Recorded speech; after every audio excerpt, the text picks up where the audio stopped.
west winds.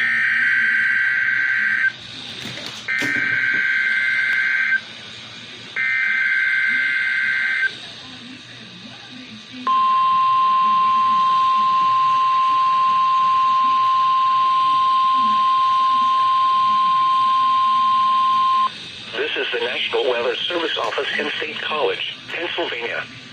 The tones you just heard were a test of the specific area message encoding and tone alert systems. During dangerous weather events, NOAA weather radio receivers can be activated by these systems. A message with information about a watch or warning would follow.